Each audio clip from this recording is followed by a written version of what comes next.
Jake Martinez wiped the grease from his hands with an old rag and looked at the broken hoverbike in front of him. The engine made strange noises that no engine should make. He had been working on it for 3 hours, and his back hurt from bending. Over the machine, the rain hammered against the metal roof of his garage. Thunder rolled across the sky like angry giants fighting in the clouds. Jake lived alone on the edge of New Haven Colony, far from the busy town center. He liked it that way. People brought him their broken machines, he fixed them, and they left. Him alone. His garage was full of spare parts, old tools, and half-finished projects. Shelves lined every wall, packed with motors, circuits, and pieces of metal that might be useful someday. The smell of oil and burnt electronics filled the air. A single bright light hung from the ceiling, casting long shadows across his workspace. Jake was good at fixing things. Really good. He could make any machine work again, even when other mechanics gave up. Word spread fast on a small colony world. Soon, people came from other towns to bring him their problems. Broken atmospheric processors, damaged mining equipment, crashed speeders. Jake could fix them all. He had learned his skills in the Colonial Defense Force, working on alien technology that nobody understood. When his service ended, he came to New Haven to start fresh. The colony needed a good mechanic, and Jake needed a quiet place to forget about the war. The hoverbike's engine coughed and died again. Jake sighed and reached for his diagnostic scanner. The device beeped and showed him readings that made no sense. The bike should work perfectly, but something deep inside the power core was wrong. Lightning flashed outside, followed by thunder so loud it shook the walls. The storm was getting worse. Jake glanced at the clock on his workbench. Nearly midnight. Time to call it a day and try again tomorrow. As he reached to turn off the light, something crashed in the forest behind his garage. The sound was enormous, like a shuttle crashing into the trees. But no shuttle had been scheduled to land tonight. The colony's small spaceport was on the other side of town, and ships never flew in weather this bad. Jake grabbed a flashlight and his tool belt. If someone was hurt out there, he might be the only person close enough to help.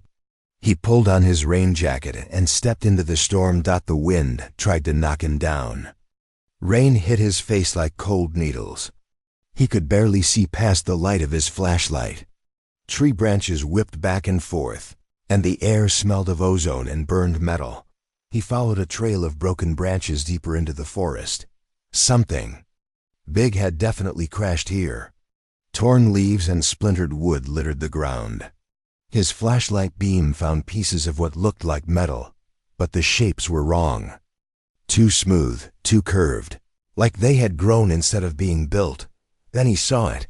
A creature lay in a clearing where several trees had been knocked down. It was huge, maybe 20 feet long, with a body like a giant lizard but covered in scales that shimmered even in the dim light. Wings folded against its sides, torn and bleeding. Its long neck ended in a head that looked almost like the dragons from old Earth stories. But this was real. Very real, and it was looking right at him. Jake froze. The creature's eyes were golden, larger than dinner plates, and filled with intelligence that made his skin crawl. This was not some dumb animal. This thing could think, could understand, maybe even judge him standing there in the rain like an idiot. The creature made a sound, low and musical, like whale songs Jake had heard in documentaries. It was trying to communicate. Its eyes never left his face as it slowly, carefully, moved one of its clawed hands. That was when Jake saw the small form the creature was protecting. Curled against the larger creature's belly was something that looked like a tiny version of the dragon. No bigger than a house cat, covered in scales that should have been bright, but looked dull and sick. The little one barely breathed, and its tiny chest rose and fell in quick, shallow gasps out around the small creature's body. Jake could see metal growths. They looked like silver tumors growing from under its scales, pulsing with their own light. Wires and circuits seemed to be growing through its flesh like some kind of technological cancer. The large creature, obviously the mother, made that musical sound again. This time Jake heard desperation in it. She was begging, pleading, her enormous head turned toward her child, then back to Jake, then to the child again. She had crashed here on purpose. Somehow she knew about him, knew that he fixed things that others could not. Jake took a step forward. The mother tensed but did not move away. Her golden eyes watched every movement as he knelt beside her injured child.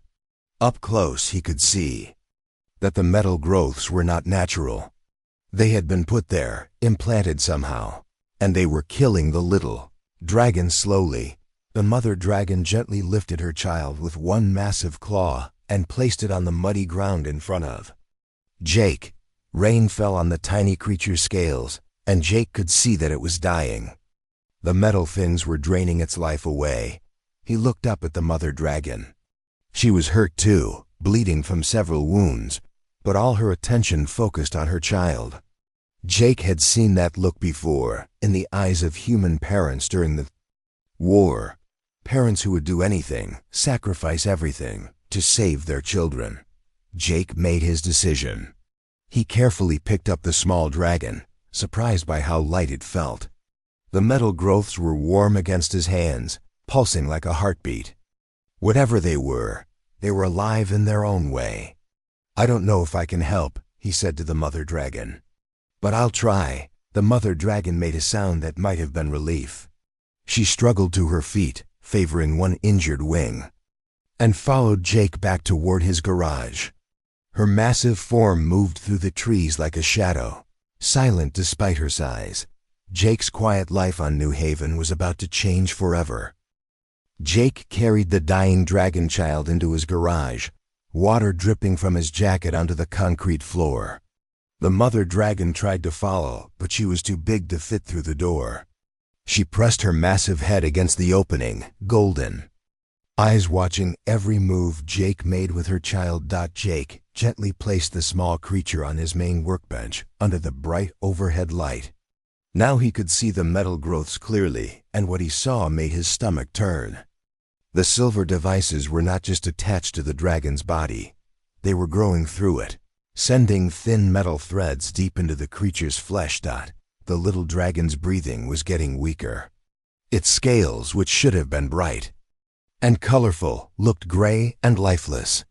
The metal growths pulsed with blue light, and Jake could hear a faint humming sound coming from them. He had seen technology like this before. During his time with the Colonial Defense Force, Jake had worked on captured alien equipment. Most of it came from something called the Hegemony, a group of aliens that conquered other worlds. They used machines that could control living things, turning them into slaves. The metal growths on the dragon child looked exactly like the control devices he had studied in the military, but those devices were supposed to be impossible to remove. The Hegemony designed them to kill their host if anyone tried to take them out. Many good people had died trying to free prisoners from Hegemony control. Jake looked at his tools. Wrenches, screwdrivers, welding equipment, diagnostic scanners. Nothing that seemed right for delicate surgery on a dying alien. But he had to try something. He started by scanning the metal growths with his diagnostic equipment. The readings were strange. The devices were definitely machines, but they were also somehow alive. They had their own power source and were connected to each other through a network of thin wires that ran under the dragon's skin. The mother dragon made soft sounds from outside the garage door. Jake could not understand her words, but he knew she was encouraging him, maybe even giving him advice. Her voice was musical and gentle, like a lullaby meant to comfort her dying child. Jake worked carefully, using his smallest tools to trace the metal threads without hurting the little dragon. The creature was so weak it barely moved, but its eyes were open and aware. It seemed to understand that Jake was trying to help. After 2 hours of careful work, Jake found something important. The metal devices were not just draining the dragon's life energy, They were also blocking something else. His scanners detected strange readings from the creature's body, like it had powers that were being held back by the machines. He remembered his training with alien technology. The hegemony did not just control their prisoners, they also stole their natural abilities for their own use. If he could shut down the metal devices, maybe the Dragon Child would not only survive, but get its powers back too. Jake looked through his spare parts until he found what he needed. During the war, he had learned that hegemony devices all use the same basic frequency to communicate with each other. If he could build a device that sent out the right signal, he might be able to confuse the metal growths and make them shut down. He worked quickly, connecting circuits and power cells while the Dragon Child grew weaker. The mother dragon kept making worried sounds, pressing closer to the garage door. Jake could feel her fear and desperation, even though they could not speak to each other. The device Jake built looked like a small radio with extra wires and blinking lights. He was not sure it would work, but it was the best he could do with the parts he had. He connected it to his power supply and started adjusting the frequency settings. The first few attempts did nothing. The metal growths kept pulsing with blue light, and the Dragon Child's breathing got shallower. Jake tried different frequencies, different power levels, different wave patterns. Nothing worked. Then he remembered something his old sergeant had told him during the war. Hegemony technology was not just about control, it was also about fear. The devices were designed to make their victims afraid to resist. But fear had its own frequency, and if you could cancel it out, sometimes the whole system would collapse. Jake adjusted his device to send out calming signals instead of control signals. He thought about the mother dragon's lullaby and tried to match that feeling with his electronic device. He turned the power up slowly, watching the Dragon Child's face for any sign of change. The little dragon's eyes opened wider. Its breathing got a little stronger. The blue light in the metal growth started to flicker. Jake increased the power more. The metal devices began to spark and smoke. The thin wires under the dragon's skin started to glow red hot, then white hot. Then they burned out completely. One by one, the metal growths fell off the Dragon Child's body like dead leaves. Where they had been attached, the scales were damaged but already starting to heal. The Dragon Child drew its first deep breath in what must have been days. But the best part was what happened next. As the last metal device fell away, the Dragon Child's scales began to glow with their own light. Tiny sparks of what looked like electricity danced around its small claws. The air around it shimmered with heat, and Jake could smell ozone like the air after lightning strikes. The mother dragon outside made a sound like singing, full of joy and relief. Her child was not just alive, it was free to use its natural powers again. Jake watched in amazement as the little dragon sat up on his workbench. It looked at him with eyes that sparkled with intelligence and gratitude. Then it made a small, chirping sound and touched his hand with one tiny claw. The touch sent a shock through Jake's body, but not a painful one. It felt like recognition, like the dragon was saying thank you in the only way it could. Jake smiled for the first time in months. He had done the impossible. He had saved a life and freed a prisoner from technology that was supposed to be unbreakable. Outside, the storm was ending. The rain had stopped, and Jake could see the first light of dawn through the garage windows. The mother dragon was still there, but now she was standing tall and proud instead of desperate and afraid. Jake looked at the little dragon on his workbench. It was playing with the sparks that danced around its claws, making happy chirping sounds. The metal devices lay scattered on the floor like broken toys, their power gone forever. He had no idea that this was just the beginning of changes that would affect his entire world. The next morning, Jake woke up on the floor of his garage. He had fallen asleep watching the Dragon Child play with sparks on his workbench. The little creature was still there, now bright and healthy, making soft humming sounds as it explored. Jake's tools, Outside, the mother dragon was waiting patiently. Her wounds from the crash had stopped bleeding, and she looked much stronger in the daylight. When she saw Jake wake up, she made a musical greeting sound. Jake stood up and stretched his sore back. The dragon child looked at him and chirped happily, then jumped from the workbench to his shoulder. It was surprisingly light, and its small claws did not hurt when they gripped his shirt. The mother dragon watched this with what Jake thought might be approval. She reached into a pouch on her side that Jake had not noticed before and pulled out something that looked like a small crystal. The crystal was clear but filled with swirling colors that moved like liquid light. She placed it on the ground between them and made a series of complex sounds. The crystal began to glow, and suddenly Jake could hear words in his head. Not his own thoughts, but a gentle female voice speaking in perfect English. "Thank you for saving my child," the voice said. "I am Kyrith of the Astral Drakes. This crystal allows us to share thoughts and words across species. Please, do not be afraid." Jake stared at the crystal, then at the mother dragon. "You can talk."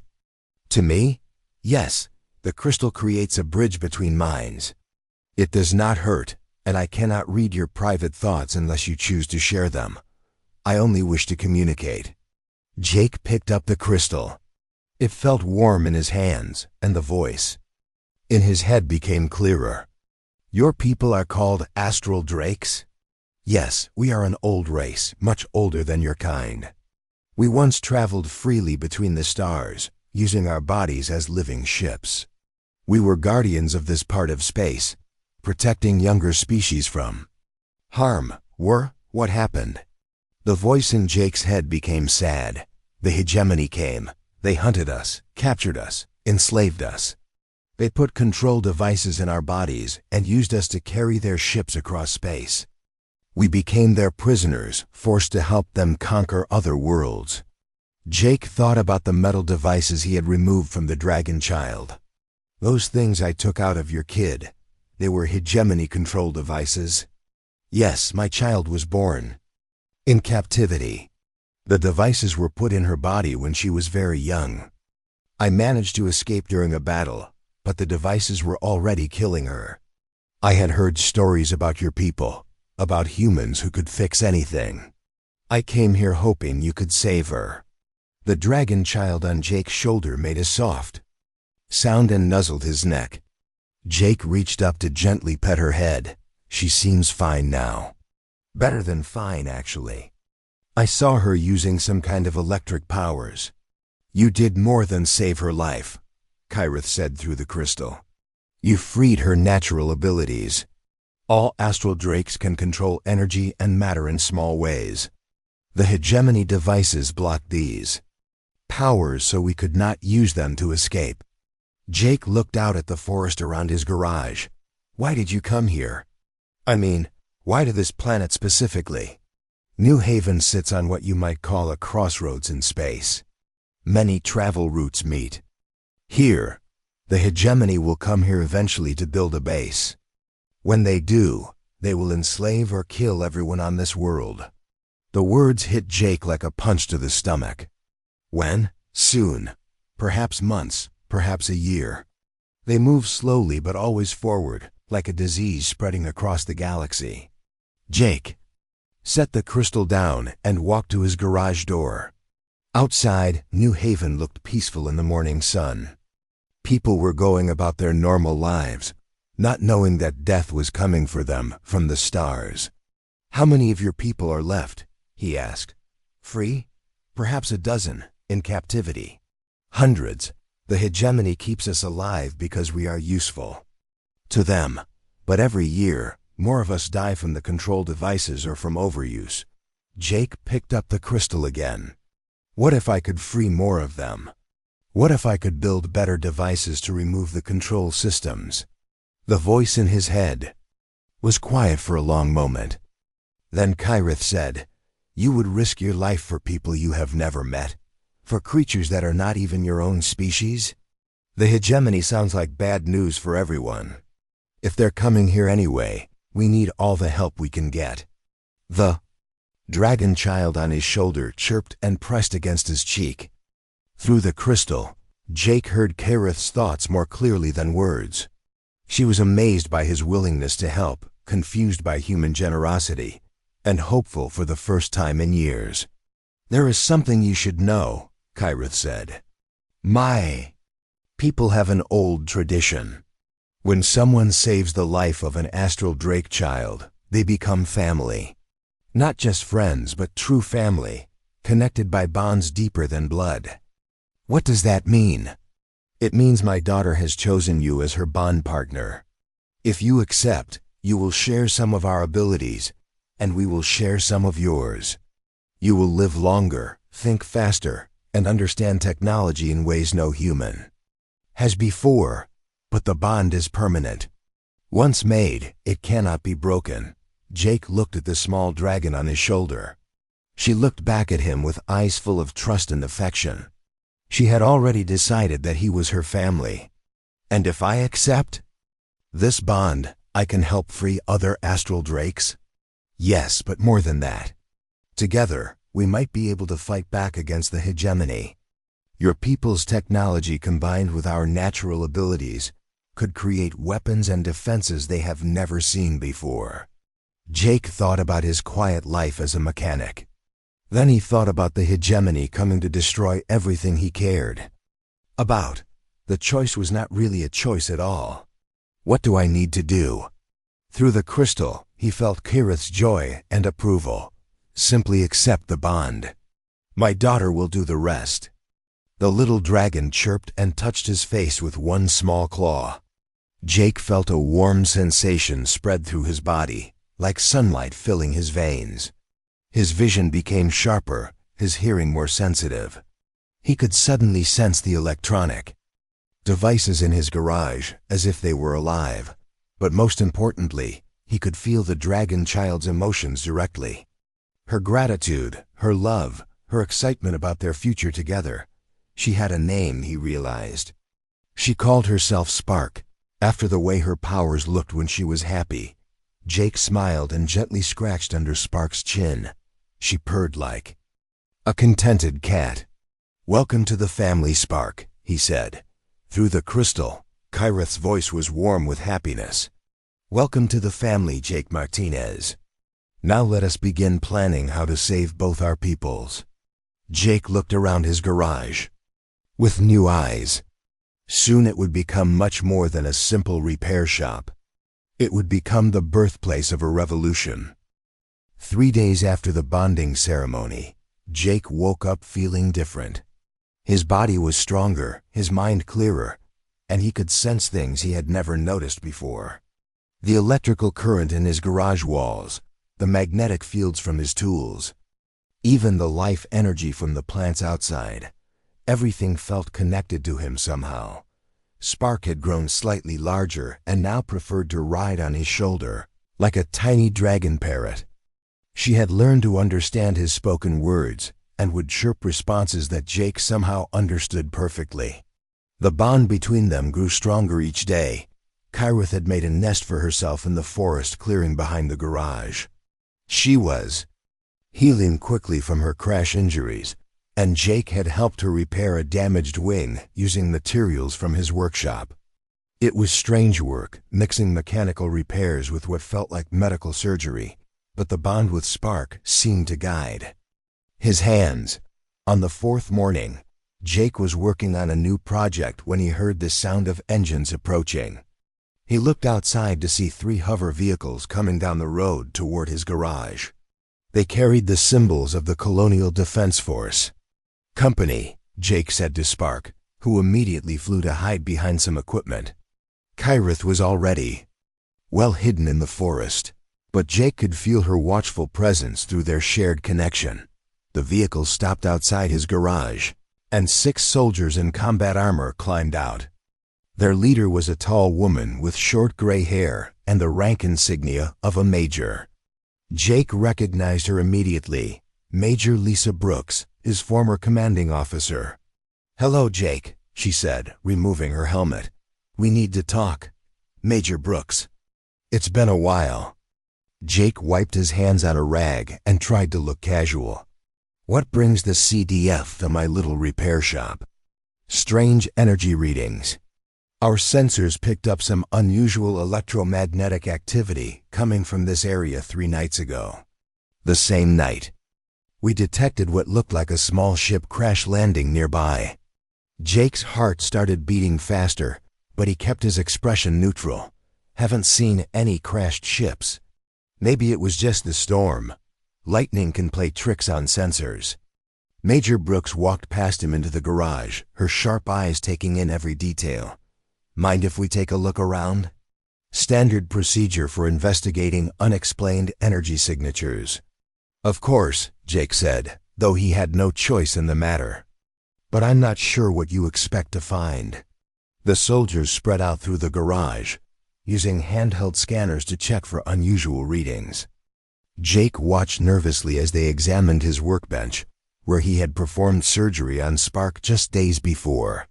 Through his bond with the little dragon, he could sense her fear and his own worry reflected back at him. One of the soldiers called, out from near the back of the garage. "Major, I'm getting some strange readings from these metal fragments." Jake's stomach dropped. He had forgotten to clean up all the pieces of the hegemony control devices. The soldier was holding up several of the silver components that had fallen off. Spark's body. Major Brooks examined the fragments with her own scanner. Her expression grew serious. These are definitely not human technology. The design patterns match samples we've seen from hegemony sites. Where did you get these, Jake? She asked, turning to face him directly. Jake thought quickly. He could not tell her the truth about Kyrith and Spark, but he also could not lie completely. Major Brooks was too smart and knew him too well. "I found them in the forest after the storm," he said. "Thought they might be worth studying, so I brought them back here to examine them." "And what did your examination tell you?" "That there's some kind of control device, probably used to interface with biological systems. The design is more advanced than anything we've seen before." Major Brooks nodded slowly. "That matches our intelligence reports." "Jake, I'm going to be direct with you. We have reason to believe that hegemony forces are operating in this sector.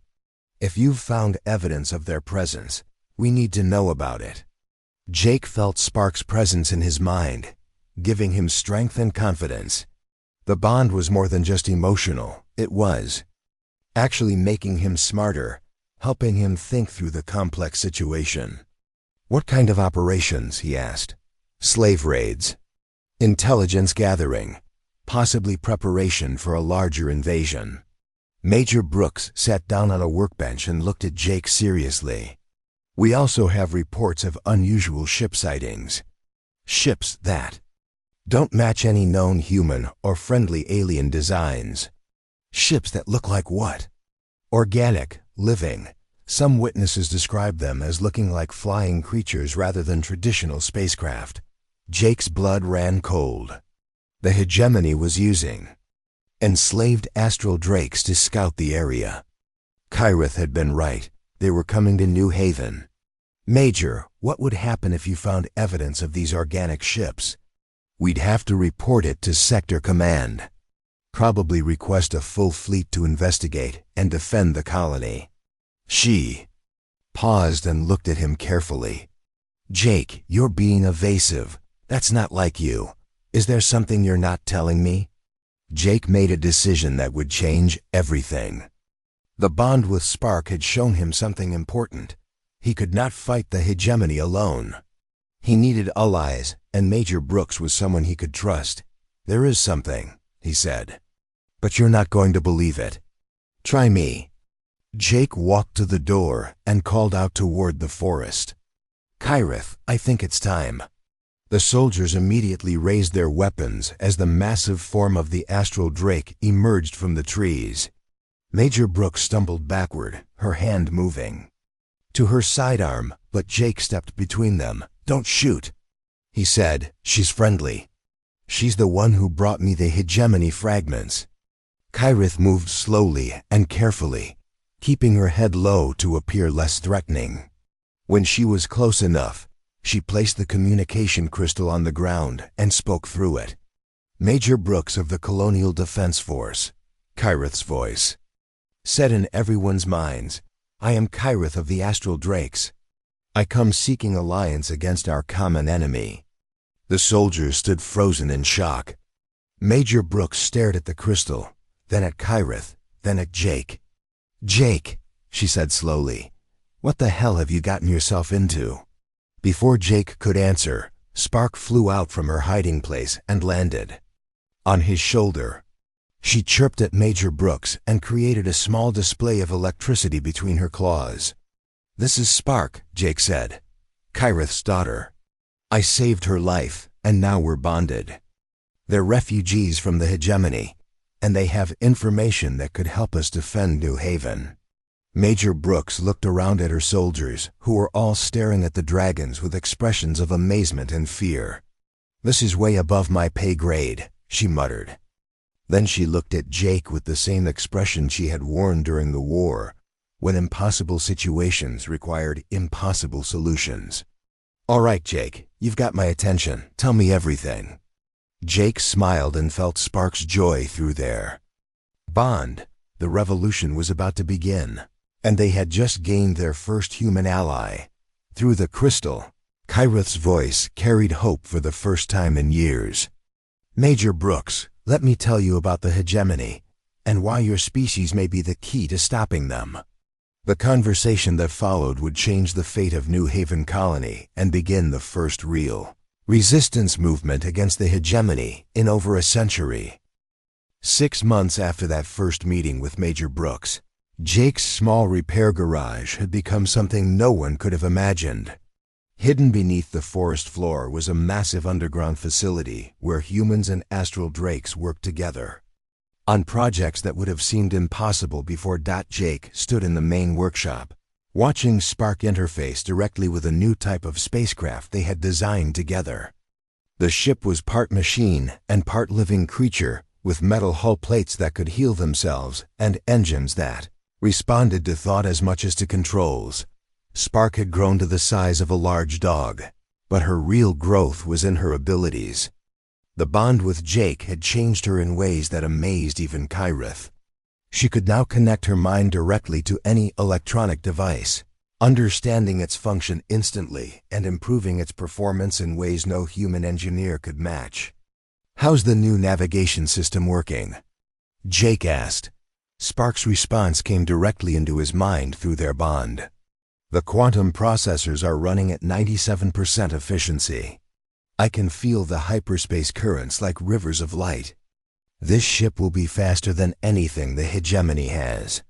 Jake smiled and patted her sleek head. The bond had changed him too. His hair now had silver streaks that matched Spark's scales, and his eyes sometimes glowed with a faint inner light when he was working on complex problems.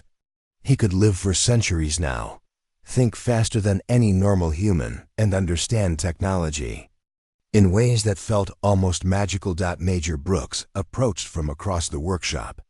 Over the months, she had become the military leader of their growing resistance movement. Behind her walked 3 more astral drakes who had arrived just last week, freed from hegemony control by Jake's improved removal devices. "Jake, we just received word from our scouts," she said. "A hegemony fleet has entered the outer edge of this star system. 12 ships, including 3 enslaved astral drake carriers. They'll reach New Haven in approximately 1 week." Jake felt Spark's emotions mirror his own, fear mixed with determination. This was what they had been preparing for. "Are our defenses ready?" he asked, "as ready as they can be. The planetary defense grid is online, powered by the hybrid energy cores you and Spark designed. We have 20 of the new fighter ships completed, each one bonded with a human drake team." Jake looked around the workshop at the incredible sight that had become normal to him. Humans and astral drakes worked side by side on weapons and ships that combined the best of both species' abilities. Young dragons like Spark interfaced directly with computer systems while their human partners provided creativity and problem solving. skills that the machines needed. The most amazing discovery had happened 3 months ago. Spark, while playing with some electronic components, had accidentally created something entirely new, a device that could store and transfer consciousness between organic and artificial minds. She had become the first being in the galaxy who was truly both biological and digital, able to exist in living flesh or computer circuits as needed. "There's something else," Major Brooks continued. "Our deep space sensors detected something unusual about the hegemony fleet. One of the enslaved carrier dragons is broadcasting a distress signal on frequencies only astral drakes would know." Kyrith stepped forward, her massive form moving gracefully through the workshop.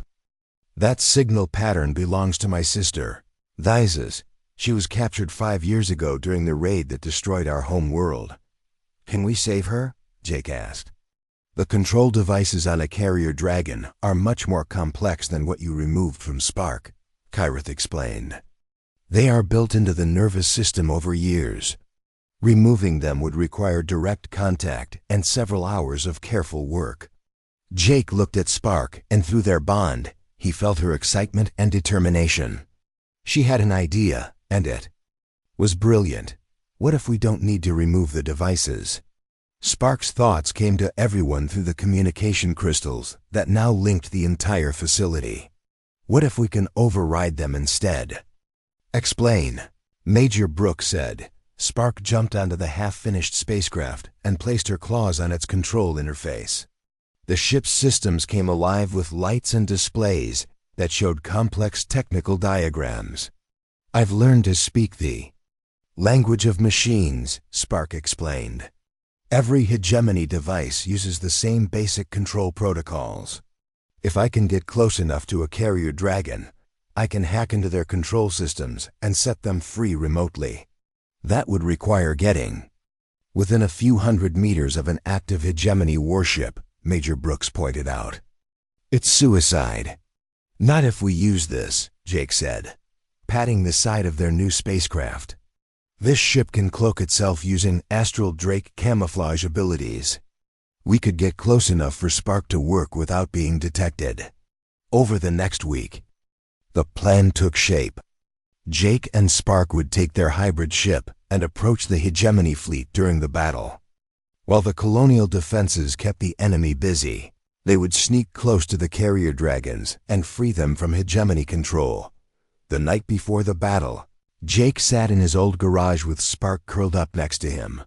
The little workshop where everything had started seemed small and simple compared to the vast underground facility they had built, but it still felt like home. "Are you scared?" he asked Spark. "Yes," she replied honestly, "but I'm also excited. We're going to free my people and save yours. That's worth any risk." Jake thought about how much his life had changed since that stormy night when a desperate mother dragon had crashed in his backyard. He had been just a lonely mechanic who fixed broken machines. Now he was part of something that could change the entire galaxy. The next morning, the hegemony fleet arrived at New Haven.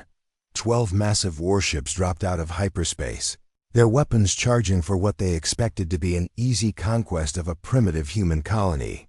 Instead, they found 20 hybrid fighters rising to meet them, each one crewed by a human dragon team that fought with perfect coordination. The planetary defense grid opened fire with weapons that combined human engineering with astral drake energy manipulation, creating beams of destructive force unlike anything the hegemony had seen. In the middle of the battle, Jake and Spark flew their cloaked ship through the chaos toward the 3 carrier dragons. As they approached the first one, Spark extended her consciousness through the ship's systems and reached out to touch the mind of the enslaved drake. "Sister," she whispered through digital pathways the hegemony had never imagined possible, "I am here to set you free." The control devices that had held Thyses prisoner for 5 years crumbled before Spark's hybrid abilities.